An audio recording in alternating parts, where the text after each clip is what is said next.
It was time for the children of Israel to go to the good land God had promised their ancestors. God told Moses, "Choose 12 men to spy out the land." So Moses gave the men these instructions as he sent them out to explore the land. Go north through the desert into the hill country. See what the land is like. Is the soil fertile or poor? Bring back samples of the crops you see. Find out whether the people living there are strong or weak, few or many. Do their cities have walls? Or are they unprotected like open camps? The 12 men went to Canaan and saw how well everything grew. The cows were fat, the corn tall, and the gardens were full of fruit trees and hives of bees.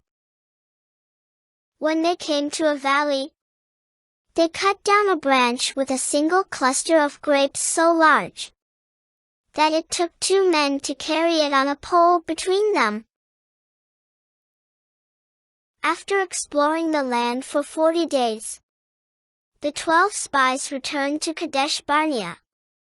They reported to the whole community what they had seen, and showed them the grapes, pomegranates, and figs they had taken from the land. This was their report to Moses. "We entered the land you sent us to explore. And it is indeed a bountiful country. A land flowing with milk and honey. But the people living there are powerful. We even saw giants there, the descendants of Anak. We felt small, like grasshoppers. The cities are large and fortified with high walls. We could never live in this land. The people will be too strong for us to fight against."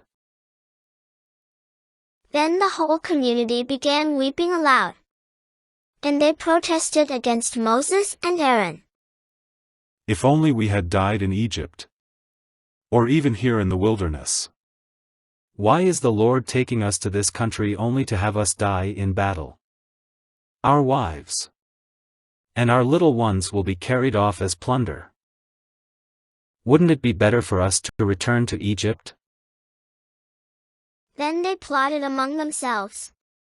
Let's choose a new leader and go back to Egypt. But Caleb tried to quiet the people as they stood before Moses. He said, "Let's go at once to take the land. We can certainly conquer it." But the other men who had explored the land with him disagreed. We can't go up against them.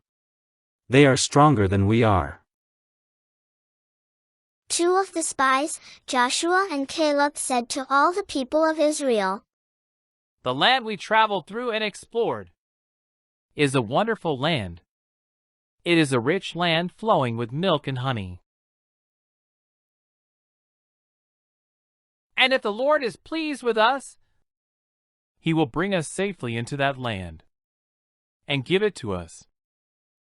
Do not rebel against the Lord, and don't be afraid of the people of the land. The Lord is with us." God said to Moses, They have seen the dazzling light of my presence, and the miracles that I performed in Egypt and in the wilderness. But they have tried my patience over and over again, and have refused to obey me. They will never enter the land which I promised to their ancestors. None of those who have rejected me will ever enter it. Only their children will enter the promised land along with Joshua and Caleb. Because your men explored the land for 40 days, you must wander in the wilderness for 40 years. A year for each day, suffering the consequences of your sins. The 10 spies who incited rebellion against the Lord with their bad report were struck dead with a plague. Of the 12 spies, only Joshua and Caleb remained alive. When Moses told the Israelites what the Lord had said, they mourned bitterly. Early the next morning they started out to invade the hill country, saying, Now we are ready to go to the place which the Lord told us about. We admit that we have sinned. But Moses said, You will not succeed. Don't go. The Lord is not with you, and your enemies will defeat you. When you fight the Amalekites and the Canaanites, you will die in battle. Yet the people defiantly pushed ahead toward the hill country, even though neither the Ark of the Covenant nor Moses left the camp.